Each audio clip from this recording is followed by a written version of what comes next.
Maintenant, pour la deuxième fonction, ici on va devoir calculer la limite de f de x. F de x ici est égal à quoi? F de x est égal. Donc c'est la racine carrée de x au carré plus cosinus de x le tout au carré. Donc on demande de calculer la limite en plus l'infini. Donc la limite lorsque x tend vers plus l'infini de f de x, c'est égal à la quoi? À la limite lorsque x tend vers plus l'infini, la racine carrée de x au carré plus le cosinus de x au carré. Donc si on remplace ici, on aura quoi? La racine carrée, bon, de plus l'infini. Maintenant, le cosinus au carré de, ça c'est une forme indéterminée. Donc on va mettre quoi? Fi. On ne peut pas calculer le cosinus de carré de, le cosinus de plus l'infini. Donc on va essayer de lever l'indétermination. Donc on va passer par l'encadrement. Or on sait que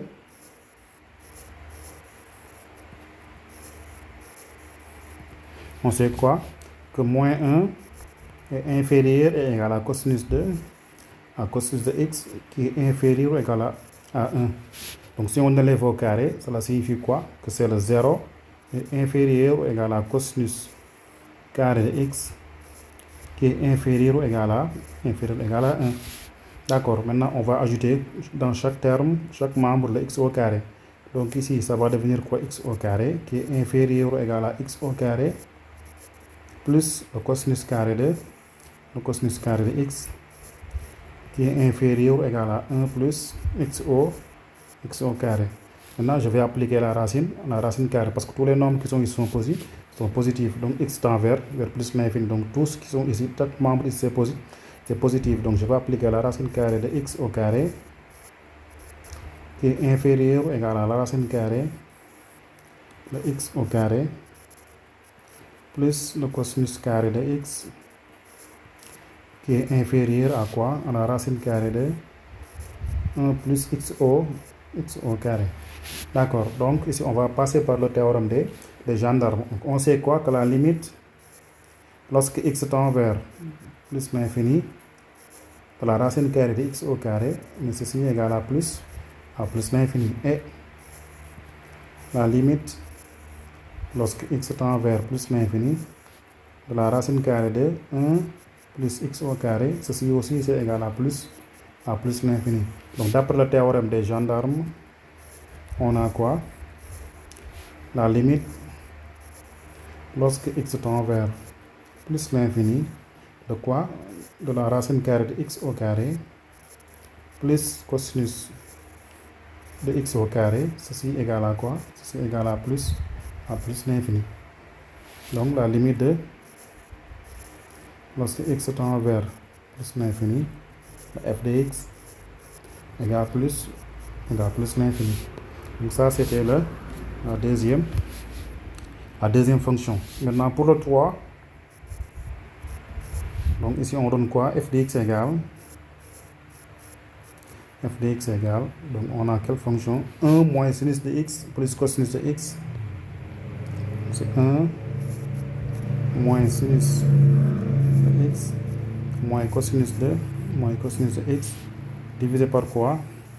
Divisé par 1 moins sinus de x plus, d'accord, donc c'est plus au numérateur et ici c'est moins cosinus de x. Donc ici x0 égale à quoi? X0 égale à pi sur 2. Donc vraiment on calculer la limite en pi sur 2. Donc on a la limite lorsque x tend vers pi sur 2 de f de x, c'est égal à quoi? C'est égal à la limite lorsque x tend vers pi sur 2 de quoi? De 1 moins sinus de x plus le cosinus de x divisé par quoi? Divisé par 1 moins sinus de x moins cosinus de x. Donc on remplace, c'est égal à quoi?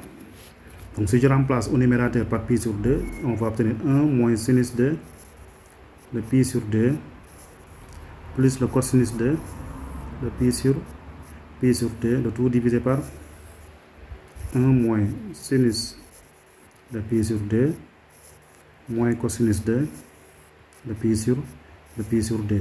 Maintenant, si on calcule, on a sinus de pi sur 2 qui est égal à 1 et le cosinus de pi sur 2 qui est égal à 0. Donc ici, on va obtenir 1 moins 1, c'est égal à 0. De même chose au dénominateur, on va trouver 0. Donc 0 sur 0 est une forme indéterminée. D'accord, donc ici, on va faire un changement de variable. Donc on va dire soit 1, le t qui est égal à quoi?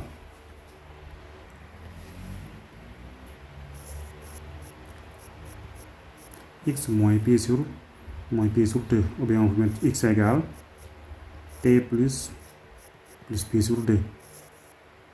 D'accord, donc si x tend vers pi sur 2, donc on a t qui va tendre vers 0. Donc on va réécrire l'expression. On aura quoi? La limite lorsque x tend vers pi sur 2, le f de x, c'est aussi égal à la limite lorsque x tend vers, lorsque t tend vers, lorsque t tend vers 0, de f de t. Maintenant, on va remplacer, on va calculer f de t. Donc f de t est égal à quoi? F de t, on remplace. Donc on aura quoi? 1 moins sinus de, donc x ici c'est égal à quoi? T plus t pi sur 2, donc c'est t plus pi sur 2. Ensuite plus le cosinus de t plus pi sur 2. Le tout divisé par quoi? Divisé par 1 moins sinus de t plus pi sur 2 moins le cosinus de t plus pi sur 2. Là aussi, on va calculer le sinus de t plus pi sur 2. Donc on aura quoi? F de t. Or, le sinus de t plus pi sur 2, c'est égal à quoi? C'est le cosinus de t. Et le cosinus de t plus pi sur 2, c'est égal à quoi? À moins sinus de t. Donc on va remplacer f de t. F de t va devenir quoi? Donc on va obtenir 1 moins sinus de t plus pi sur 2, c'est cosinus de t. Donc c'est 1 moins cosinus de t. Ensuite, plus cosinus de t plus pi sur 2, ça devient moins sinus de t. Le tout divisé par quoi? Divisé par 1 moins sinus de t plus pi sur 2, c'est cosinus de t. Moins cosinus de t. Et moins cosinus de t plus pi sur 2, c'est moins. Et moins, ça devient plus sinus de t sur 2. D'accord. Maintenant, ici, on va faire une approximation. L'approximation, ça dit quoi? Si t est sensiblement égal à 0, cela signifie quoi? Que le sinus de t aussi c'est sensiblement égal à t. Et le cosinus de t c'est sensiblement égal à 1 moins t au carré sur 2. D'accord, donc si le t est tellement faible, le sinus de t sera pratiquement égal à t, et le cosinus de t c'est égal à 1 moins t carré sur 2. Donc on va remplacer, donc le f de t va devenir quoi? Le f de t va devenir quoi? 1 moins cosinus de t. Cosinus de t c'est 1. Maintenant moins ça devient 1 moins t carré sur 2 moins sinus de t. Donc sinus de t c'est égal à moins t divisé par, au numérateur on a 1 moins cosinus de t c'est égal à 1 moins t au carré sur 2 plus t. Donc là aussi on calcule. Donc ici on a 1 moins 1 c'est égal à 0, et moins ça devient t au carré sur 2 moins t divisé par quoi? Divisé par, là aussi on aura quoi? T au carré sur 2 plus t. D'accord, donc ceci est égal à quoi? Donc f de t est égal à quoi?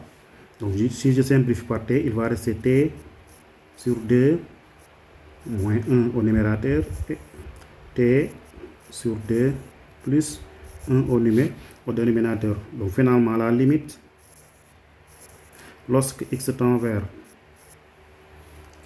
donc lorsque t tend vers 0, de f de t, ceci est égal à quoi?